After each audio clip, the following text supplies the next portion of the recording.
Hello, beautiful souls. It is me, your resident astrology newsbreaker. I don't know what to call myself. I keep seeing so much incomplete information about where Venus is, where Mars is, where Mercury is, where the moon is in my emails on social media. And I just figured, let me just hop on here and share directly what I am seeing in the sky. I'm going to be looking at my computer to share with you what is happening so that you could be in alignment to your truth. While you may feel some of the energies that other astrologers are speaking about, that is fair, that is fine. It is also part of the program, so of course you may be feeling those things. My invitation to you is to really tune into what has been coming up for you in your life, in your path, and see how maybe there's also truth in another form, okay? So, today, the moon, the new moon, is actually in Gemini. It is not in Cancer. Interesting.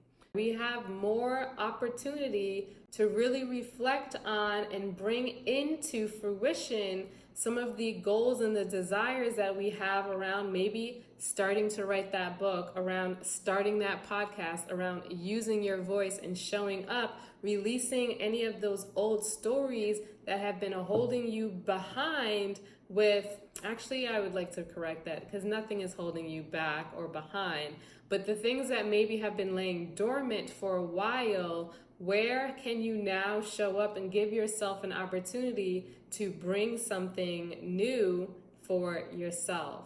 Start creating new neural pathways around what is actually possible for you in relation to how you communicate, in relation to how your mind works, in relation to literally just allowing your multidimensional expression. Moving forward, as we're talking about Gemini, the ruler of Gemini is Mercury, and Mercury currently is in the constellation of Cancer. So what this is telling me, it's giving, don't go chasing waterfalls, listen to the rivers and the lakes that you're used to. I know that you're gonna... Okay, let me stop. Okay, what this is actually meaning to me, it's like, this is a message for sure, where we can be listening to the ways that water shows up in our life, the way that water communicates with us, the way that there is flow, and trying to hold on to everything is potentially holding us back. It's like when we're in the shower, we're not trying to catch every single drop in order for us to cleanse our body. We are allowing the flow and what water actually touches our soul, our body. We're trusting it to cleanse ourselves. Next, we have Venus and Mars in the constellation of Leo. And while Mars is that masculine energy and Venus is that feminine energy, and mind you, none of the planets are strictly masculine and strictly feminine, and even those concepts are completely distorted, but we won't get into that right now.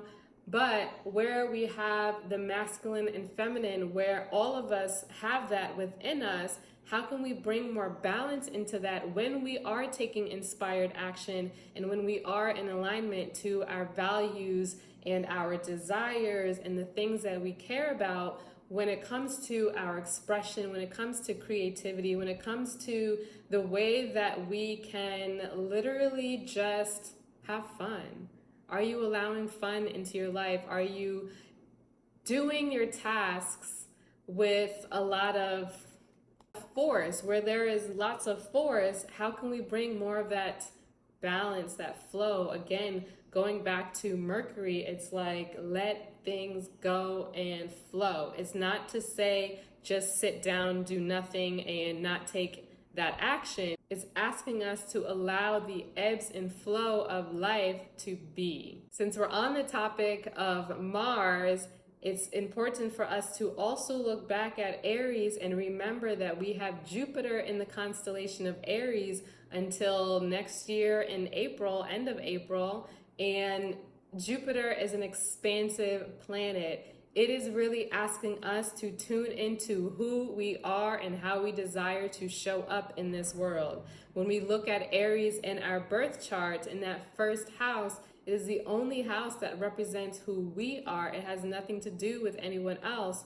So if you are not showing up in your truth, how can you invite that into your life? Because now you are being supported by this energy. Jupiter is not in Taurus. I just had to say that. I didn't need to say it, but I just wanted to say it because what everybody else is saying is not true, and I'm tired of it. All right, is there anything else that's really coming up for me? We have Saturn in Aquarius, and we're going to have Saturn in Aquarius for a minute. We have Pluto in the constellation of Sagittarius, and what this is really asking us to do is dismantle anything that is not in alignment to our truth, our belief systems in relation to spirituality, religion, higher learning, time, travel, all of these things that are potentially taught to us in a way that can be very contracting.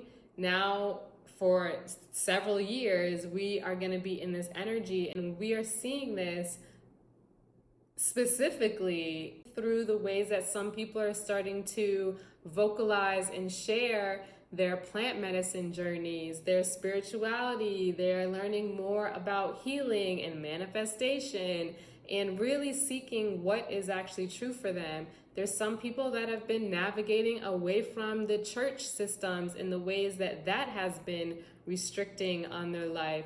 There's just so much nuance here that I pray whatever resonates with you, you're able to receive. But we are not in the age of Aquarius, and we will not be in the age of Aquarius until about 2040. So what we are seeing with, I don't even want to say the words, but what we are seeing with all of this stuff is, I'm just going to assume that it is not in alignment with the Most High. And while people can actually use these things in a positive way or more neutral way, there is also people using it in a very distorted way. So I'll just share that. You take it as you desire. I pray you understand, but it is not for me to try to make it any more clear, because this is not what I'm here for. All right, I'm going to stop yapping now and see what the heck I have said for the last 10-15 minutes. Edit it down real quick so that you can navigate through this new moon and the shifts with a new perspective. Let me know in the comments how this resonates with you. If you are ready to book your Golden Age Leadership Astrology reading, comment below. I will share the link with you directly.